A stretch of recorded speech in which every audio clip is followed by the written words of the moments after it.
जय हिंद, वंदे मातरम दोस्तों। चलिए इस वीडियो में हम लोग क्लास 10th के लिए प्रश्नावली 4.3 देखेंगे।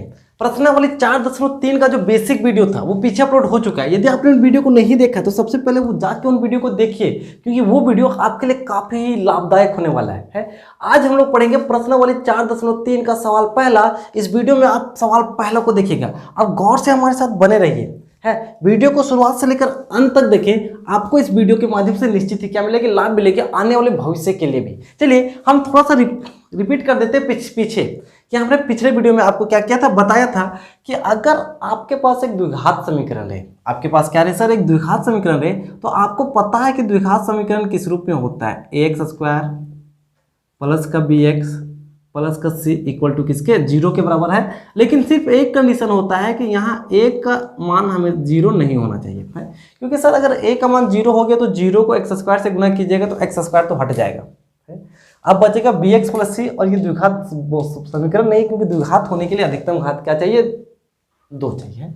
अब सर यहाँ पे क्या होता है, ऐसा नहीं, अब द्विघात समीकरण को हल कीजिएगा। द्विघात समीकरण को जब हल कीजिएगा तो x का ऐसा 2 मान निकलेगा, जिसको इस समीकरण में बैठा देने पे उसका मान किसके बराबर हो, जो है 0 के बराबर। ये अभी तक आपने पढ़ते आया है। इस द्विघात समीकरण का x के जो 2 मान है, उन मान को, पहला मान को अल्फा कहा जाता है, दूसरे मान को बीटा कहा जाता है। ये बात आपको पता है। आपने प्रश्नावली 2.2 में ये भी पढ़ा था कि अल्फा और बीटा को यदि आप जोड़िएगा तो इसका मान माइनस का b/a आता है, और अल्फा और बीटा को यदि गुना कीजिएगा तो इसका मान c/a आता है। आपने तो प्रश्नावली 2.2 में भी पढ़ा था है। अब लेकिन क्या है सर कि हर एक द्विघात समीकरण हल हो जाए, हर एक द्विघात समीकरण का अल्फा और बीटा निकल जाए, ऐसा नहीं है। कभी कभी अल्फा और बीटा एक आता है, कभी कभी अल्फा और बीटा अलग अलग आता है, कभी अल्फा और बीटा निकलता ही नहीं है। तो इसका कंडीशन बना था कि इसकी निकले या ना निकले, इसके लिए सबसे पहले डी निकालना पड़ता है, जिसको कहते हैं डिस्क्रिमिनेट। डी का मतलब बताया था डिस्क्रिमिनेट। ये डी निकलता कैसे है सर, डी निकालने के लिए आपको करना पड़ेगा b का स्क्वायर माइनस का 4ac। डी निकालने के लिए क्या करना पड़ेगा सर, b का स्क्वायर माइनस का 4ac। सर यहाँ पे abc तो कौन है पता होना चाहिए, x स्क्वायर का गुणांक a है, x का गुणांक b है, बिना x वाले क्या c है। अब क्या होता था, ये तो आपका d निकलेगा, यहीं से सारा खेल d से ही होगा। सारा खेल कहाँ से, d से होगा। केस पहला बनता है यदि d का मान बड़ा होगा 0 से। आपने d निकाला, और d निकालने के बाद यदि d का वैल्यू वो बड़ा हो गया 0 से, बड़ा हो गया 0 से, तब समीकरण वास्तविक होगा है। हमने लिखा दिया, हम दोबारा आपको नहीं लिखाएंगे। अगर आप लिखा हुआ चीज को जानना चाहते हैं तो पिछले वीडियो में दे जाइए, हम आपको सिर्फ उस चीज को रिवीजन करवा दे रहे हैं। अगर d का मान 0 हो गया तो समीकरण वास्तविक होगा, और समीकरण वास्तविक तो होगा, लेकिन जो अल्फा और जो बीटा का मान है वो अलग अलग आएगा। क्या आएगा सर, अलग अलग आएगा है। ये बात समझ आया। यदि d का मान 0 से बड़ा हो गया तब। अगर दूसरा केस होता है यदि d इक्वल टू 0 हो गया, d इक्वल टू क्या हो गया, 0, आपने d निकाला, b स्क्वायर माइनस 4ac किया, d का मान 0 हो गया, तब भी समीकरण वास्तविक होगा। मतलब समीकरण को हल करना पॉसिबल है, लेकिन इस कंडीशन में अल्फा बराबर क्या होता है, बीटा। इसका मतलब x के दोनों मूल, मतलब कि इस समीकरण के दोनों मूल आपस में क्या होंगे, बराबर। अगर थर्ड कंडीशन क्या होता है, थर्ड कंडीशन d को लेके होता है कि d को हल किया, d का मान छोटा आ गया 0 से, d का मान छोटा आ गया 0 से, मतलब d का मान माइनस में आ गया, तब ना तो अल्फा निकाल पाना पॉसिबल है और ना ही क्या निकाल पाना पॉसिबल है सर, बीटा। अगर d का मान 0 से छोटा हो गया तो ना तो अल्फा निकलता है और ना ही क्या निकलता है सर, बीटा है। अब रहा बात, अगर तो ये इस कंडीशन में समीकरण का कोई अस्तित्व नहीं होता है, समीकरण का कोई अस्तित्व नहीं होता है, और समीकरण को हल कर पाना भी संभव नहीं है। ये द्विघात बहुपद का इतना सारा बेसिक फॉर्मूला था है। अब इसके बाद हमने बताया था कि अल्फा और बीटा निकालने का सीधा फॉर्मूला, ऐसा नहीं कि आप द्विघात बहुपद में तोड़ते रहें, तोड़ के तो आप अल्फा और बीटा निकाल सकते हैं, लेकिन सीधा अगर अल्फा निकालना चाहे तो अल्फा निकालने का सिंपल फॉर्मूला होता है माइनस का b प्लस का √d/2a है। और सीधा अगर इसका द्विघात बहुपद का दूसरा मूल्य अर्थात बीटा निकालना चाहते हैं तो ये होगा माइनस का b माइनस का √d/2a है। और अल्फा और बीटा निकालने का फॉर्मूला कहाँ से अल्फा आया, ये फॉर्मूला आया कहाँ से, हमने इस फॉर्मूले को पिछले वीडियो में सिद्ध करके भी क्या किया था सर, बताया था। हम, मेरा जो पिछला वीडियो है आप हमारे चैनल पे जाकर उन वीडियो को देख सकते हैं। जस्ट इससे पिछला वीडियो में हमने अल्फा और बीटा को सिद्ध करके भी क्या किया था, बताया था। है। हाँ, ये अल्फा निकालने का फॉर्मूला, ये क्या निकालने का फॉर्मूला है, बीटा निकालने का है। और alpha plus beta minus B by A होता है, अल्फा गुना बीटा सी बाई ए होता है। आपने इस चीज को पीछे प्रश्न वाली 2.2 में क्या किया, देखा है। चलिए अब हम कंटिन्यू करेंगे प्रश्न वाली 4.3। देखिए प्रश्न वाली 4.3 क्या है, जरा गौर से। तो सवाल पहला देखिए क्या बोला है, बोला यदि निम्नलिखित द्विघात समीकरण के मूलों का अस्तित्व हो, यदि निम्नलिखित द्विघात समीकरणों के मूलों का अस्तित्व हो तो उन्हें पूर्ण वर्ग विधि द्वारा क्या कीजिए, हल कीजिए। बोला है कि यदि इसका अस्तित्व है, क्या ये तो वही सवाल नहीं है कि मास्टरवा दे दिया बनबे नहीं कर रहा है। अगर वैसा सवाल है तो आपको इसको बनाना नहीं है, लेकिन ऐसा सवाल है जिसका अस्तित्व है। अस्तित्व है का मतलब ये अगर द्विघात समीकरण बनेगा तो आपको पूर्ण वर्ग विधि से क्या करना है, हल करना है। हल अल्फा बीटा का सीधा फॉर्मूला नहीं लगाना है, पूर्ण वर्ग विधि लगाना है। सर पूर्ण वर्ग विधि में जब आपको पता होगा, पूर्ण वर्ग संख्या आपको पता होगा है। अगर बोले कि अब बताइए पूर्ण वर्ग संख्या, हम गिनती लिख दें 1 2 3 4 5 6 7 8 9 10 11 12 13 14 15 16 17 18 19 20, हमने ये संख्या लिखा है। हम बोलेंगे कि बताओ इन संख्या में कौन कौन संख्याएं हैं जो पूर्ण वर्ग है। तो आप बोलिएगा सर पहला 1। क्यों? क्योंकि सर अगर हम √1 का वर्ग निकालेंगे तो कितना निकलेगा, 1 निकलेगा। अगर 1 का वर्गमूल निकालेंगे तो क्या निकलेगा, 1। बोलेंगे 2 सर, 2 पूरा वर्गमूल किसी का नहीं होता है, 2 पूरा वर्गमूल किसी का नहीं होता है, इसलिए ये 2 पूर्ण वर्ग नहीं है। 3 भी किसी का पूरा नहीं होता। 4 बिल्कुल बोलिएगा 4, जी हाँ सर, अगर हम 4 की बात करेंगे तो 4 पूरा वर्गमूल किसका निकलता है, 2 का। 5 नहीं होता, 6 नहीं होता, 7 किसी का नहीं होता, 8 नहीं होता, 9 होगा सर, बिल्कुल 9 पूरा वर्गमूल निकलता है किसका, 3 का। इसी तरीके से आप पूर्ण वर्ग संख्या को छांट सकते हैं। पूर्ण वर्ग संख्या को क्या कर सकते हैं सर, छांट सकते हैं। यहाँ पे कौन कौन संख्याएं हैं वो पूर्ण वर्ग है, उसको क्या कर सकते हैं, छांट सकते हैं। लेकिन बोला है कि ये जो सवाल दिया गया है, अगर इसका अस्तित्व है तो पूर्ण वर्ग विधि से क्या करना, निकालना है। इसका मतलब है कि इस समीकरण को पहले से स्क्वायर के रूप में तोड़ना पड़ेगा। आपको दिमाग लगा के उसको स्क्वायर के रूप में क्या करना पड़ेगा, तोड़ना पड़ेगा, उसको स्क्वायर के रूप में लाना पड़ेगा है। और लाने के बाद उसको क्या करना है, हल करना है। कैसे स्क्वायर के रूप में लाएंगे जरा देखते हैं। अस्तित्व होने के लिए जरा लिखिए, यहाँ की बात कीजिए है। यहाँ अगर हम यहाँ बोलें a का मान क्या है तो आप आसानी से बता सकते हैं, b का मान भी बता सकते हैं, किसका मान, c का। क्यों? क्योंकि सर x स्क्वायर का गुणांक होता है वो a होता है, a का मान 2। जो x के साथ होता है वो क्या होता है, b होता है। लेकिन ये 7 है, लेकिन इसका माइनस आपको छोड़ना नहीं है। c का मान कितना है, 3। c का मान 3। हम क्या बोले थे, अस्तित्व होने के लिए इसका डिस्क्रिमिनेट निकालना पड़ता है। डिस्क्रिमिनेट निकालने का मतलब d निकालना पड़ेगा है। और d का जो मान होता है, d का जो फॉर्मूला होता है वो सिंपल सा होता है b का स्क्वायर माइनस का 4ac। ये तो बिल्कुल पता है सर। अब बोलिएगा जी सर हमको बिल्कुल पता है। अब b का मान माइनस का 7 है तो सर माइनस का 7 का स्क्वायर कीजिएगा, -4। a का मान 2 तो a का मान 2, c का मान 3 तो c का मान 3। यहाँ पे d यहीं पे है, d यहाँ है। 7 का स्क्वायर कीजिएगा, 7 7 49, 4 दूना 8, 8 तिया 24 है।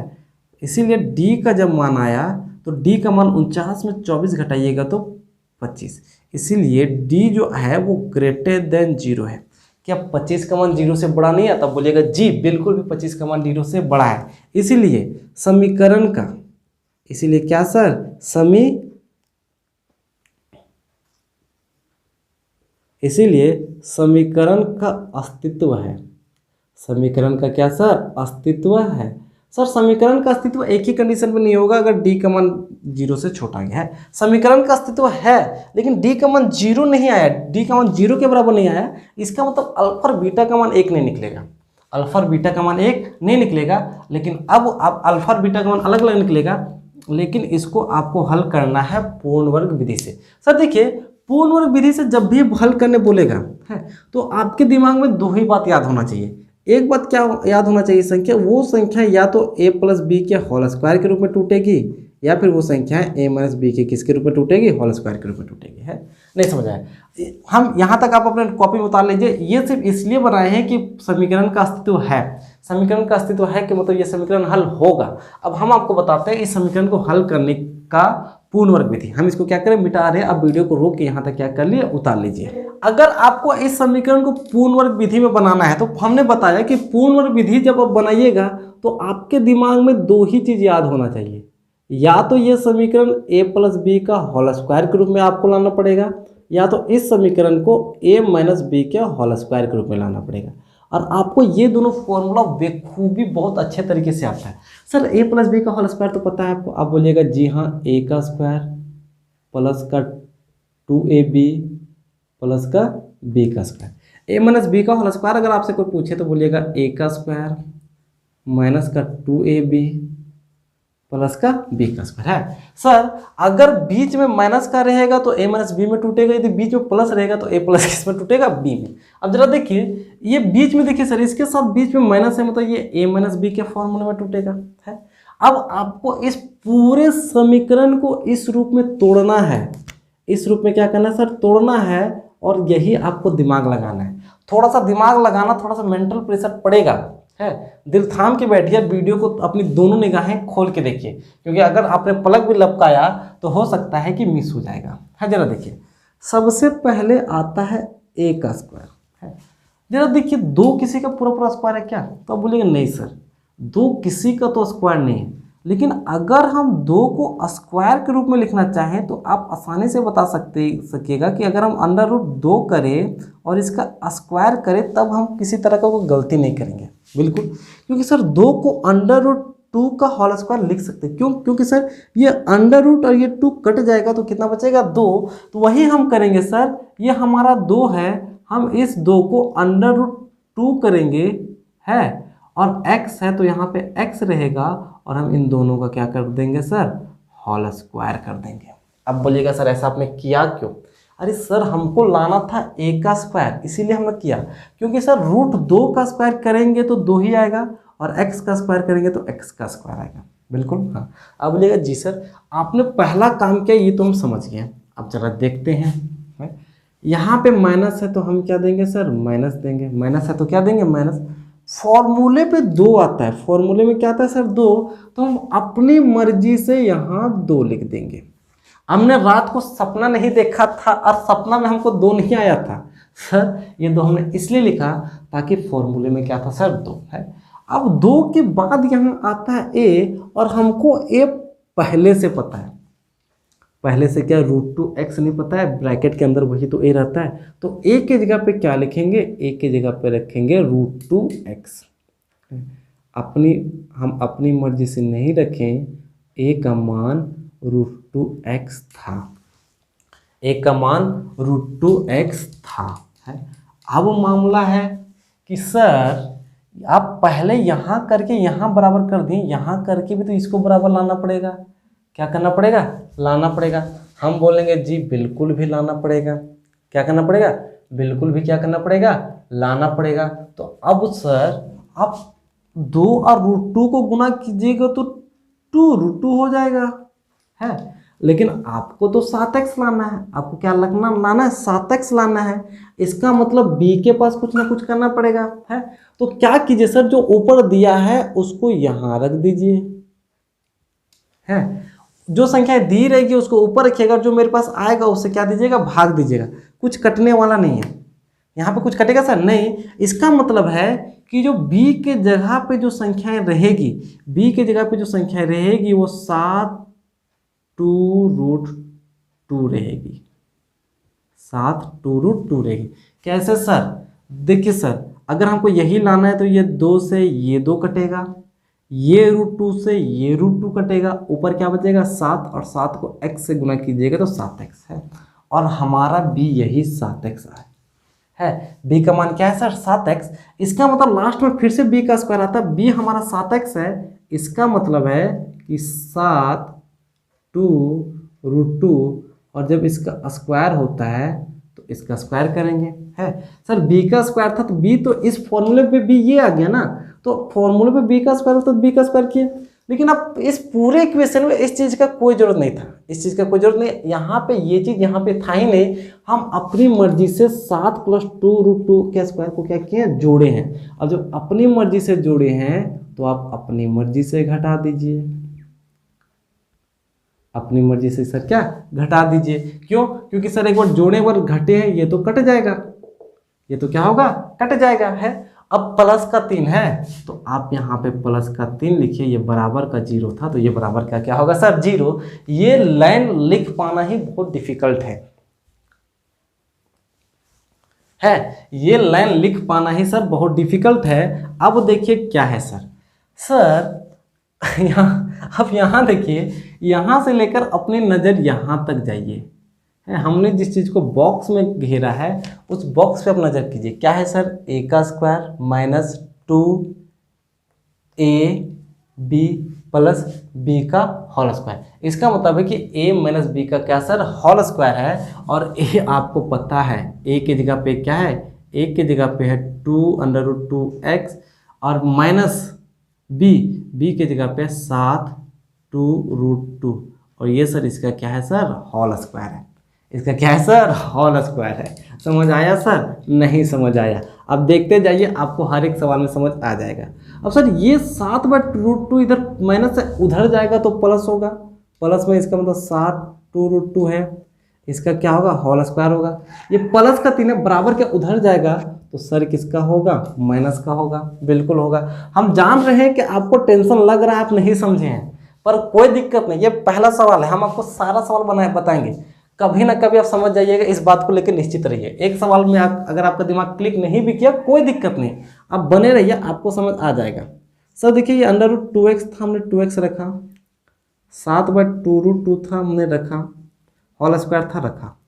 स्क्वायर करेंगे, 7 का स्क्वायर करेंगे तो 7 7 49, 2 का स्क्वायर करेंगे 2 दूना 4 और √2 का स्क्वायर करेंगे तो 2, यहाँ से 4 और 2 4 दूना 8, ये माइनस का 3 तो माइनस का 3 है। यहाँ पे फिर से हम क्या किए, √2x है, माइनस का 7 2√2 है, इसका स्क्वायर है तो स्क्वायर, 1 और 8 का लासा तो आपको पता है 8, तिरछा गुना होगा 49 का 49, 8 तिया 24, यहाँ से 49 का 49, 8 तिया 24 है। यहाँ से क्या होगा सर, यहाँ से √2x होगा माइनस 7√2 होगा, स्क्वायर है तो स्क्वायर होगा, 24 में 49 में 24 घटाइएगा तो 25 होगा और यहाँ 8 है तो सर क्या होगा, 8 होगा है। यहाँ देखिए ये सर यहाँ स्क्वायर है, स्क्वायर हटेगा तो उधर रूट जाएगा, स्क्वायर हटेगा तो सर क्या रूट जाएगा, तो यहाँ से सर यहाँ से क्या बचेगा, यहाँ से बचेगा √2x माइनस 7/2 है। स्क्वायर हटेगा तो जब स्क्वायर हटेगा तो उधर अंडर रूट जाएगा, कितना 25/8, 25/8, लेकिन अंडर रूट के अंदर संख्या है। अब यहाँ पे प्लस माइनस दोनों होता है, इसका मतलब है कि एक बार हम प्लस में लेंगे और एक बार क्या लेंगे, माइनस में लेंगे। जरा यहाँ पे देखिए, यहाँ पे 2x है बराबर ना, ये माइनस, ये 7 2√2 है, बराबर के उधर प्लस लीजिएगा तो 25 का √5 आएगा और 8 का निकलेगा 2√2 है, √2x होगा, ये माइनस है, ये माइनस उधर पकड़ के ले जाइएगा तो प्लस होगा, बिल्कुल होगा। ये √2x है, दोनों के हर बराबर है तो हर के बदले उसी तरह लिखिएगा, 7 5 कितना होगा, 12, 2 1 2 2 6 12 x, यहाँ से 6 आया, यहाँ से क्या है सर, √2। देखिए सर √2 यहाँ गुना में है, इधर आएगा तो √2 कहाँ आएगा, भाग में। √2 को √2 से गुना कीजिएगा तो 2 और 2 को काट दीजिएगा, 2 तिया 6, x का मान कितना आएगा, 3। एक बार माइनस भी तो आता है सर, यहाँ पे देखिए ये एक बार प्लस में निकलता है, एक बार माइनस में निकलता है, इसका मतलब है कि √2x माइनस में निकलेगा तो माइनस का 5/2√2 है, यहाँ माइनस भी तो है सर, माइनस में निकलेगा तो माइनस का 5 2√2, आपको दिख रहा है सर, हाँ आपको क्या कर रहा है, दिख रहा है। यहाँ पे माइनस √2x, इधर पहले से माइनस 5 2√2 था, ये माइनस है, उधर जाएगा तो सर प्लस में होगा ये 2√2 होगा, √2x होगा। इन दोनों के नीचे 1 है तो इसको कुछ करना नहीं है। -5 में +7 को जोड़िएगा तो प्लस का 2, प्लस का क्या सर 2, सिर्फ 2 लिखिए, ये 2 और ये 2 क्या होगा, कट जाएगा। x यहीं रहेगा, ऊपर से 1 बचेगा, नीचे से √2 बचेगा। ये √2 गुना में इधर आएगा तो √2 कहाँ आएगा, भाग में। इसलिए x का जो मान आएगा 1 और √2 को गुना कीजिएगा तो 2। ये सिंपल सा क्या होगा सर, आंसर। ये आपका पूर्ण वर्ग विधि से बनाने का क्या सर तरीका था। हम जानते हैं कि आपको समझ नहीं आया है, हमको पता है कि आपको समझ नहीं आया, कोई बात नहीं। पहला सवाल है, दूसरा समझिए, तीसरा समझिए, चौथा समझिए। एक सवाल ऐसा जरूर आएगा जहां पे आप बोलिएगा हाँ हमको समझ आ गया। चलिए इसी प्रश्न का सवाल दूसरा देखते हैं। सवाल पहला का दूसरा देखिए, सवाल पहला का दूसरा सर आपके स्क्रीन पे है। क्या बोला है, 2x² प्लस का x माइनस का 4 = 0। सबसे पहले इसको बताना है कि इसका अस्तित्व है या नहीं, इसका अस्तित्व है या नहीं। तो अस्तित्व जानने के लिए आपको यहाँ लिखना पड़ेगा, यहाँ a का मान कितना है सर 2, b का मान कितना है 1 और c का मान है -4 है। तो आपको अस्तित्व जानने के लिए डिस्क्रिमिनेंट निकालना पड़ता है। इसका फॉर्मूला होता है b² माइनस का 4ac है। b का मान 1 तो 1 का होल स्क्वायर -4, a का मान 2 और c का मान है -4।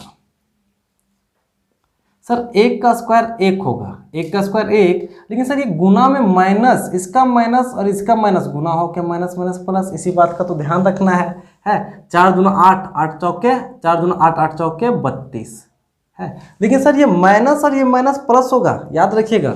और इसीलिए d का मान जो आया वो d का मान क्या है 33। इसका मतलब d है वो ग्रेटर देन है 0। d क्या है सर, ग्रेटर देन है 0। अगर d ग्रेटर देन 0 हुआ, d का मान 0 से क्या हुआ सर, बड़ा हुआ, इसका मतलब है कि समीकरण का अस्तित्व है। इसका मतलब है कि समीकरण, इसका मतलब क्या है सर, समीकरण का अस्तित्व है, समीकरण का अस्तित्व है तथा इनके दोनों मूल, तथा इनके दोनों मूल, इसके कौन से मूल, दोनों मूल क्या होंगे, असमान होंगे, असमान होंगे। इसका मतलब है कि जब अल्फा और बीटा निकालिएगा, x का 2 मूल निकालिएगा तो दोनों क्या होगा सर, अलग अलग होगा है। तो यहाँ तक तो है कि यहाँ तक निकालने का मतलब कि सवाल बनेगा, समीकरण का अस्तित्व है, इसका मतलब ये सवाल क्या होगा सर, बनेगा। अब लेकिन इस सवाल को बनाना है कौन से विधि से, पूर्ण वर्ग विधि से है। हम इसको मिटा रहे हैं, आप अपने कॉपी में यहाँ तक लिख लीजिएगा, उसके बाद हम जहाँ से लिखेंगे वहाँ से क्या कीजिएगा, लिखना स्टार्ट कीजिएगा। चलिए हम इसको क्या करें, मिटा रहे हैं। चलिए ये सवाल तो यही रहा है। अब इसको बनाना है पूर्ण वर्ग विधि से। तो हमने बताया कि पूर्ण वर्ग विधि के लिए क्या है सर, आपको तो 2 ही चीज़ याद रखना पड़ेगा। या तो ये जो पूर्ण वर्ग विधि है, आप या तो इसको a + b के होल स्क्वायर के रूप में तोड़िए, या आप इसको a - b के होल स्क्वायर के रूप में तोड़िए, क्योंकि पूर्ण वर्ग तो बनाना पड़ेगा है।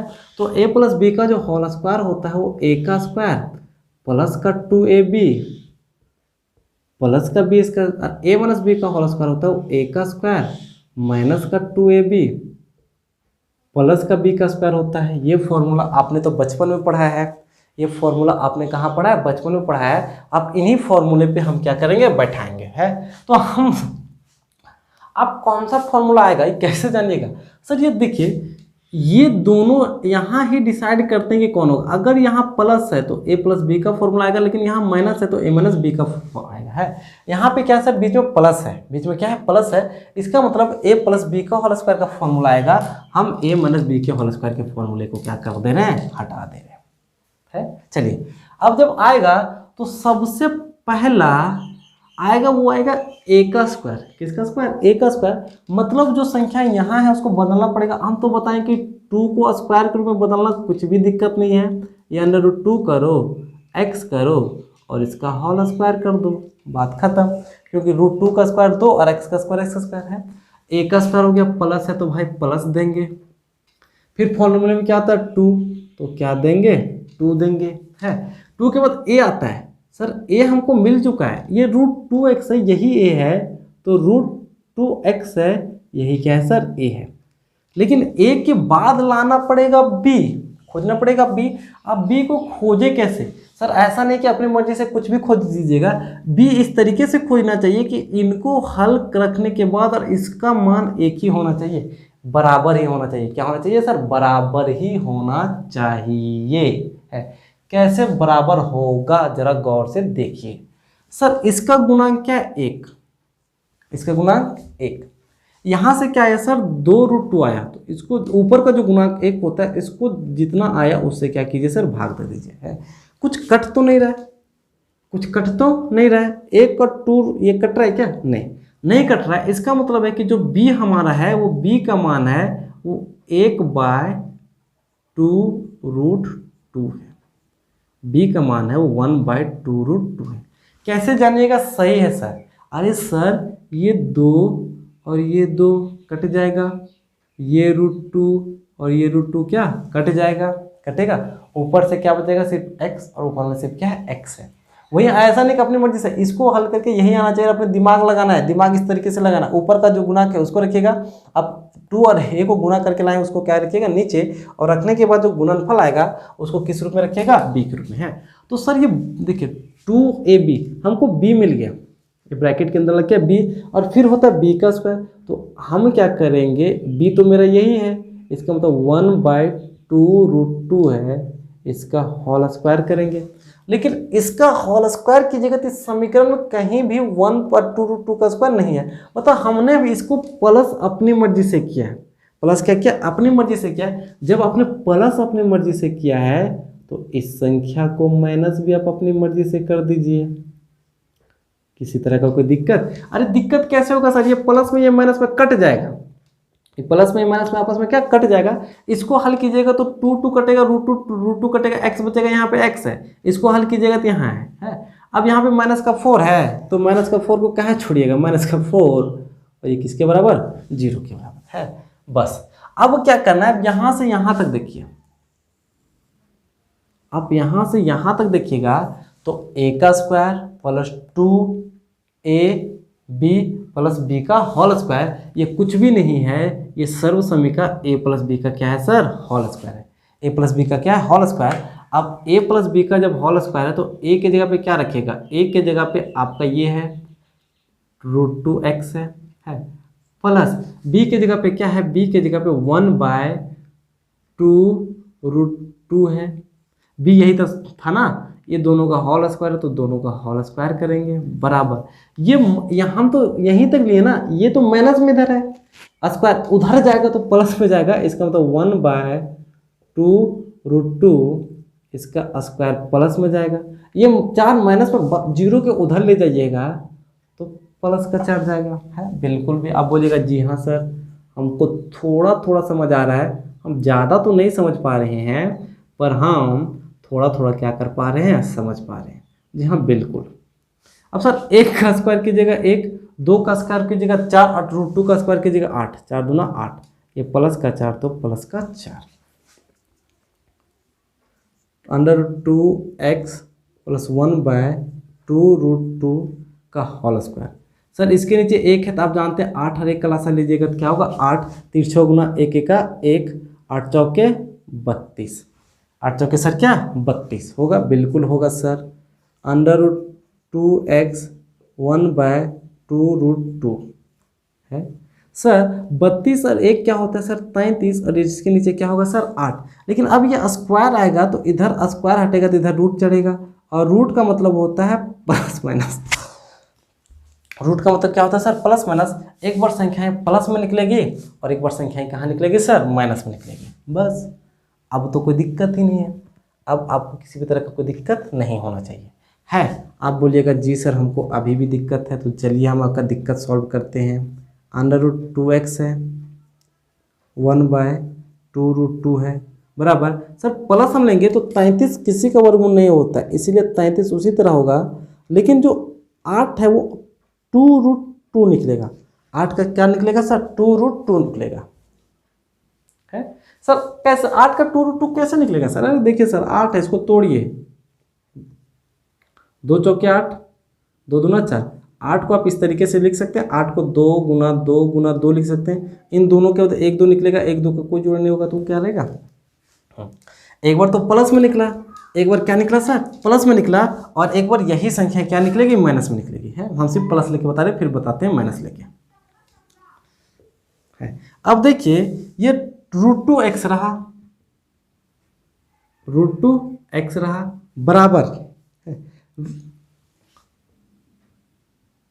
33/2√2 है। ये एक 1/2√2 प्लस में उधर जाएगा तो माइनस में जाएगा, क्या जाएगा 1/2√2, 1/2√2। यहाँ से √2x रहेगा, दोनों का हर एक जैसा है, तो हर में किसी भी तरीके की कोई दिक्कत नहीं, तो लासा लेने को कोई झंझट नहीं। और जब लासा नहीं लिया जाता है तो संख्या इसी तरह क्या होती है, हो जाती है। अब यहाँ पे x यहीं रहेगा, ये तो घटेगा नहीं, √33 अलग जाति का है, एक अलग जाति का है, 2√2 है, घटेगा तो नहीं। लेकिन √2 यहाँ गुना में था, यहाँ आएगा तो √2 कहाँ आएगा, भाग में आएगा। और जब √2 भाग में आएगा तो यहाँ से x का वैल्यू देखिए, गुना होगा तो √33 माइनस 1 तो रहेगा, कोई दिक्कत नहीं। लेकिन 2 को इसका गुना 1 है, 2 1 2, और √2 2, तो 2 दूना कितना 4। और ये x का सिंपल सा एक वैल्यू, ये x का एक वैल्यू होगा। कौन सा वैल्यू, पहला वैल्यू। सर इसका दूसरा वैल्यू भी निकलेगा, कहाँ से दूसरा वैल्यू निकलेगा सर, यहाँ से है। एक बार प्लस में निकलता है, एक बार माइनस में, हमने प्लस में लिया, दूसरी बार कहाँ पे लीजिएगा सर, माइनस में है। इसको उतारने के बाद इसको फिर से यहाँ से कीजिएगा, ये क्या निकलेगा सर, माइनस में। इसका मतलब ये क्या रहेगा सर, माइनस में। इसका मतलब ये क्या रहेगा सर, माइनस में है। अब माइनस में रहेगा तो यहाँ भी क्या रहेगा सर, माइनस में, और यहाँ भी रहेगा तो क्या, माइनस में है। इसलिए अल्फा पहली बात प्लस निकला था, इसका मतलब √33 माइनस 1/4 था, और बीटा दूसरी बार माइनस निकला, माइनस √33 माइनस 1/4। और ये इन सवालों का क्या था सर, आंसर। अब बोलिएगा सर अभी हमको थोड़ा सा समझ आया, लेकिन अभी भी पूरा समझ नहीं आया है, कोई बात नहीं।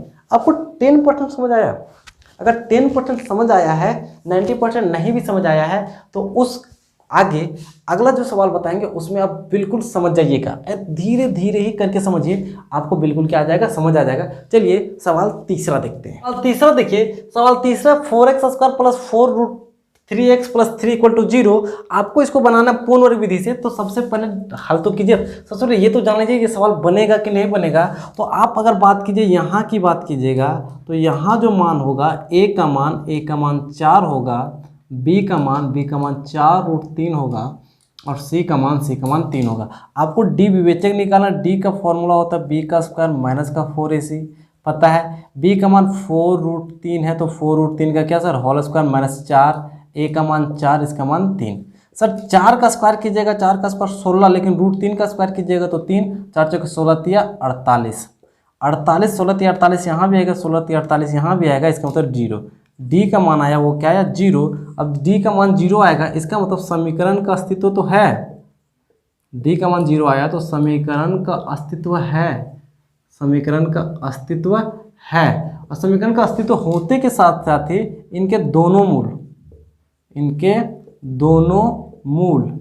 दोनों मूल जो आएंगे वो आपस में क्या आएंगे, बराबर होंगे, आपस में क्या होंगे, बराबर होंगे। सर आपस में बराबर क्यों होंगे, क्योंकि d का मान क्या है सर 0, और d का मान 0 आने का मतलब इसका अल्फा और बीटा आपस में क्या होगा, बराबर। इसका मतलब समझ गए कि इसका अल्फा और बीटा का मान निकलेगा, और निकलने के साथ वो दोनों आपस में क्या होंगे, बराबर होंगे, है। लेकिन अब इसको बनाना पूर्ण वर्ग विधि से, आप इसको लिख लीजिए, है। आपको क्या कीजिए, आप इस यहाँ तक वीडियो को रोक के, हम हट गए हैं, वीडियो को क्या कीजिए, रोक के आप नोट्स लिख लीजिए। ऐसा नहीं कि लेटे लेटे देख रहे हो, है। बिस्तर पे लेटे लेटे वीडियो नहीं देखना है। जब भी आप वीडियो को देखिएगा तो एक कॉपी और एक पेन लेके बैठे रहिएगा, है। और इस मेरे साथ साथ आप अपने क्या बनाते जाइएगा, नोट्स बनाते जाइएगा। तो डी का मान क्या है, 0। अब जब d का मान 0 आया, हम समझ गए कि ये समीकरण हल होगा, समीकरण हल होगा। लेकिन हल तो करना है पूर्ण वर्ग विधि से। हल किस विधि से करना है, पूर्ण वर्ग विधि से। तो पूर्ण वर्ग विधि से आता कैसे सर, यहाँ पे देखिए, यहाँ पे बीच में ही देखा जाता है, बीच का चिन्ह प्लस है। इसका मतलब जो फॉर्मूला बैठेगा वो बैठेगा a + b का होल स्क्वायर में, है। कौन सा फॉर्मूला लगेगा सर, वो लगेगा a + b का होल स्क्वायर। और इसका फॉर्मूला होता है ए का स्क्वायर प्लस का 2ab प्लस का बी का स्क्वायर है। इसका मतलब अब हम इस पूरे इक्वेशन को इस रूप में क्या करेंगे, तोड़ेंगे। जरा तोड़िए। सबसे पहले ए का स्क्वायर, तो ए सर कौन है, 4, तो आपको पता है 4 किसका स्क्वायर है, तो आप बोलिएगा सर जी हमको पता है कि 2 का स्क्वायर है, x है तो x। अगर हम 4x स्क्वायर को 2x रूट का अंडर रूट 2x का होल स्क्वायर करने में कोई दिक्कत नहीं। क्यों नहीं दिक्कत है सर कि 2 का स्क्वायर 4, x का स्क्वायर x स्क्वायर है, प्लस है। हमने a का स्क्वायर प्लस का 2, तो प्लस का 2 लाएं। 2 के बाद क्या लाना है सर, a, तो a तो हमको ब्रैकेट के अंदर a मिल गया है, तो a तो हमको 2x मिल गया है। लेकिन हमको यहाँ पे 4√3 लाना है, 4√3। तो हमको बताएं b खोजने का बहुत अच्छा तरीका है। b कैसे खोजा जाता है कि जो सवाल में ऊपर दिया हुआ है उसको ऊपर लिख दीजिए। सवाल में 4√3 दिया होता तो इसको ऊपर लिख दीजिए, और नीचे आपका जो गुणांक आया 2√2 2 गुना 2 आया, इसको नीचे लिख दीजिए। सर 2 दूना 4, 2 दूना 4 कटा, कितना बचा 3। इसका मतलब समझ गए कि जो b का मान होगा वो होगा √3, और इसका सर क्या होल स्क्वायर है ना, इसका होल स्क्वायर से b का मान क्या होगा √3 है। सर a 2ab, देखिए 2 दूना 4, √3 को x से कीजिएगा तो √3 ऊपर वाला ही क्या आना चाहिए सर, बराबर आना चाहिए। हमको ये b मिल गया, हमको ये b क्या सर मिल गया। अगला होता है b का स्क्वायर, मतलब √3b है तो √3 का ही क्या करेंगे सर, होल स्क्वायर करेंगे। लेकिन सर इस पूरे समीकरण में √3 का होल स्क्वायर का कहीं कोई जगह नहीं, हमने अपने से प्लस किया है, तो हम यहाँ पे अपने से √3 को क्या कर देंगे, माइनस कर देंगे। क्यों, क्योंकि ये प्लस वाला और ये माइनस वाला कट जाएगा, इसको हल कीजिएगा यहाँ पहुँचेगा, इसको हल यहाँ कीजिएगा। प्लस का 3 पहले से था तो प्लस का 3 हम पहले से देंगे, और ये किसके बराबर होगा, 0 के बराबर है। किसके बराबर होगा, 0 के बराबर। अब गौर से देखिएगा यहाँ तक, पूरा नहीं सर, यहाँ तक है, यहाँ तक गौर से देखिए। a का स्क्वायर प्लस 2ab प्लस का b का स्क्वायर, ये a प्लस b का होल स्क्वायर है, और a का मान क्या है सर, a का मान 2x है, प्लस b का मान क्या है सर, √3 है, और इसका सर क्या है, होल स्क्वायर है। तो होल स्क्वायर के ये माइनस, ये इधर माइनस में उधर जाएगा तो सर क्या होगा, √3 किसका होगा, प्लस और होल स्क्वायर होगा। ये प्लस से उधर जाएगा तो सर क्या होगा, माइनस होगा। यहाँ पे क्या सर, ये 2x है प्लस √3 है, इसका होल स्क्वायर है। √3 का स्क्वायर कीजिएगा 3, और 3 में घटाइएगा तो 3। यहाँ से क्या होगा सर, 2x होगा प्लस √3 होगा, इसका होल स्क्वायर कीजिएगा, 3 में 3 घटेगा तो 0। स्क्वायर है सर, उधर जाएगा तो रूट होगा, 0 का रूट भी क्या निकलेगा, 0। प्लस माइनस 0 का कोई मतलब होता नहीं है। एक बार 0 प्लस में निकलेगा, एक बार 0 माइनस में निकलेगा, नहीं सर वो एक ही होगा, 2x। ये √2 प्लस है, उधर जाएगा तो √3 क्या होगा, माइनस में होगा है। ये 2 गुना में है, उधर जाएगा तो √3/2, और ये क्या होगा आंसर। इसका जो अल्फा है, अल्फा का मान भी √3/2 आएगा, और जो बीटा है, बीटा का मान भी √3 क्या आएगा, 2 आएगा। और ये इस सिंपल से सवाल का सिंपल सा क्या था, आंसर था।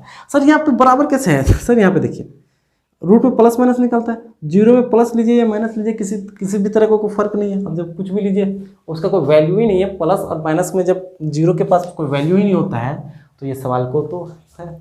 चलिए उम्मीद करते हैं अभी थोड़ा सा समझ आया होगा। नहीं समझ आया, अगला सवाल देखिए। अगला सवाल है क्या, हम इसी का पहला का चौथा नंबर बताते हैं। पहला का चौथा देखिए, सवाल पहला का चौथा इस तरीके से है। तो आपको सबसे पहले सवाल बनेगा कि नहीं बनेगा हल करना है। तो सबसे पहले यहाँ पे आप गौर कीजिए, यहाँ आप यहाँ तो लिख ही सकते हैं, a का मान 2 होगा, b का मान 1 होगा, c का मान क्या होगा 4। अब सवाल बने या ना बने, सबसे पहले d निकालिएगा। d का फॉर्मूला क्या होता है, b का स्क्वायर माइनस का 4ac, b का मान 1, आप 1 का क्या कीजिएगा, स्क्वायर कीजिए -4, a का मान 2, c का मान 4। 1 का स्क्वायर 1, 4 दूना 8, 4 दूना 8, 8 चौके 32। अब जब 1 में 32 कीजिएगा तो माइनस का 31 आएगा। d का मान कितना है सर, माइनस का 31। इसका मतलब जो d है वो छोटा है किससे सर, 0 से, क्योंकि माइनस वाली सारी संख्याएं 0 से क्या होती है सर, छोटी। और जब d 0 से छोटा है, इसका मतलब समीकरण का अस्तित्व नहीं है। समीकरण का क्या सर, अस्तित्व नहीं है। इस समीकरण का अस्तित्व ही नहीं है। d का मतलब 0 से भी छोटा आ जाएगा तो समीकरण का अस्तित्व ही नहीं है, और ये समीकरण बनेगा ही नहीं। समीकरण बनेगा ही नहीं। अब जब समीकरण बनेगा ही नहीं तो आप इसको किसी भी तरीके से बना नहीं सकते हैं, बिल्कुल। हाँ, तो ये बनेगा ही नहीं। हाँ, इसी का अगला सवाल देखिए, दूसरा क्या बोला है, उपयुक्त प्रश्न 1 में दिए गए समीकरणों के मूल द्विघातीय सूत्र का प्रयोग करके ज्ञात कीजिए। अब जो है इसको छोड़ के हमने जो 3 सवाल बनाया, जैसे हमने आपको बताया था, पहला बताया था 2x² माइनस का 7x प्लस का 3, इसको बताना द्विघातीय सूत्र का उपयोग करके। द्विघात सूत्र कैसे होता है सर, ये 2 और इसको गुना करना होता है, गुना करने के बाद 6 आता है। 6 को इस तरीके से तोड़ा जाता है कि तो जोड़ने और घटाने से बीच का आना चाहिए। इस तरीके का बहुत सवाल हमने बताया। अगर आप मेरे वीडियो को कंटिन्यूअस देखते आए हैं तो आप इन सवालों को आसानी से क्या कर लीजिएगा, हल कर लीजिएगा। अगर आपने वीडियो को नहीं देखा है तो आप जाइए और जाने के बाद सबसे पहले उन वीडियो को क्या कीजिए, देख लीजिए, आपको ये सवाल बिल्कुल आसानी से क्या हो जाएगा, बन जाएगा। है तो सवाल प्रश्नावली 4.3 का सवाल पहला और दूसरा रहा। आगे के सवाल हम कंटिन्यू करेंगे अगले वीडियो में। है यदि आपको ये वीडियो पसंद आए तो आप वीडियो को लाइक कीजिए। यदि आप हमारे चैनल पर नए हैं तो आप हमारे चैनल को क्या कर लीजिए, सब्सक्राइब कर लीजिए। यदि कोई दोस्त है जो आपके पढ़ने के इच्छुक है, मतलब जिसको पढ़ने में इंटरेस्ट लगता है और जो पढ़ना चाहते हैं, उनके साथ ये वीडियो अवश्य शेयर कीजिए। चलिए मिलेंगे नेक्स्ट वीडियो में, तब तक के लिए जय हिंद, गुड बाय।